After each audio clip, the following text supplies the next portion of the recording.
Well, what's going on, guys? Brandon again, and today I'm bringing you a new War Thunder video, and today we're going to be taking a look at the F7F-1 Tigercat. This is one of the planes that came out with the 1.43 update, and I have got to say, this is one of my new favorite Navy fighters. Now, the reasons why I enjoy using this plane so much is because, one, it's a twin-engine fighter, two, it's got nose-mounted guns, it comes with 4 AN M2 cannons with 800 rounds of ammunition, and 4 Browning 50 cals with 1600 rounds of ammunition. And the third reason is because it is a Navy fighter, and I am a huge fan of Navy fighters in general. So anyway, guys, let's go ahead and move over to the tactics portion of this video. Now, the Tigercat, as you can probably tell, is not a very good turn fighter. And what I highly recommend using it for is a boom and zoomer, and especially use this thing in head-ons. These AN M2 cannons really tear up the enemy. Now, this is probably a new tactic because normally I don't say do head-ons with enemy planes, but this one, the grouping is so small for these cannons combined with the 50 cals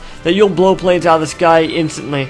And that's mainly why I am showing head-on only clips in this. I will transition over to a more longer clip, but you guys really should get down the head-on tactic portion of this plane. Also, guys, if you want to know what my gun targeting distance is, I usually have it set right around 400 meters. That way it's not too far and it's not too short, so I can kind of match the distances pretty well. Now, really quick, moving back into maneuverability, I'm not sure if it's something that I really need to address, and I'm not sure if it's a glitch, but for some odd reason, whenever you put the combat flaps down on this plane and put it into a turn, at speeds I wouldn't think it would say it at, it always says retract flaps, and I'm not sure if that's something that you really have to watch out for. I haven't ripped them yet, and I've made it flash for a very long time without ripping them, but it's just something that you guys should watch out for and make sure that you don't rip them.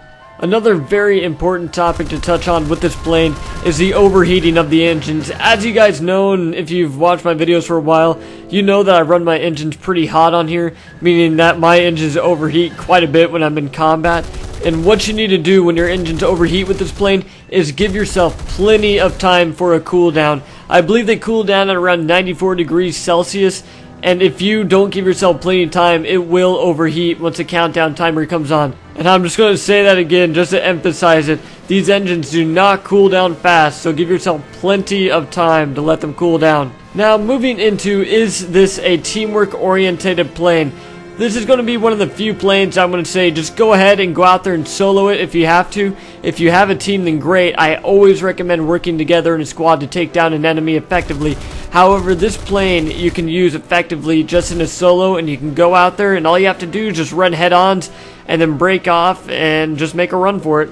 However, what you're seeing in this gameplay is I'm flying my F7F-1 Tigercat, and my friend Drex, who you've seen in my other videos, he's an incredibly effective pilot. He's flying his Corsair, and we're not really working together too much in this video. We're just doing our own thing. But if you guys have watched our other videos, then we usually effectively work together to take out the enemy. But if you know how to effectively run a boom and zoomer, and you can effectively do head-ons, then this is one of those planes that you don't need too much squad cooperation. Now, one thing I should probably touch on, because I do a lot of videos over it, is ground attacking. Now, ground attacking is something that I have not tried with this plane yet. However, I will try it in the future, and I will post a video on it. However, right now, I'm just trying to master the aerial dogfighting portion of this plane, and later on, I'll unlock the ammo necessary to do ground attacking for it, because I am still upgrading this plane and getting used to it, like I said. But if you guys want my quick opinion of how I think this plane will perform in ground attacking situations, I actually think it'll be pretty effective. It's got the right ammo count. The 20mm cannons are a big bonus for ground attacking. They annihilate the pillboxes a lot faster, and not to mention the 1600 rounds of Browning M2 machine gun really helps. But anyway, guys, I think that pretty much sums up this video. If you have any questions, comments, or concerns, then please leave them down in the comments, and I'll get back to you as soon as possible. But just to recap really quick, guys, remember to effectively use this thing as a boom and zoomer. Use it in head-ons, and make sure you watch the retract the landing flaps thing. I don't know if that's just a glitch or a bug or what's going on with that, but just make sure you pay attention to that, and I don't want you ripping off your flaps in combat. That's never a good thing to have happen. Also, watch out for the overheating of this plane. Make sure you give yourself plenty of time to cool down your engines. I cannot stress that enough. I've already ran my engines too hot before, and they've died on me, so make sure you pay attention to that. And finally, guys, if you want to use this F7F-1 Tigercat in a solo one, then I do recommend it. However, that does not substitute for teamwork, because teamwork is the most effective way in taking out an enemy. But anyway, guys, I do think that's it, so I hope you enjoyed this video. Again, if you have any questions, comments, or concerns, then please leave them down in the comments, and I'll get back to you as soon as possible. But anyway, guys, again, I hope you enjoyed this video. My name's Brandon, and as always, have a nice day.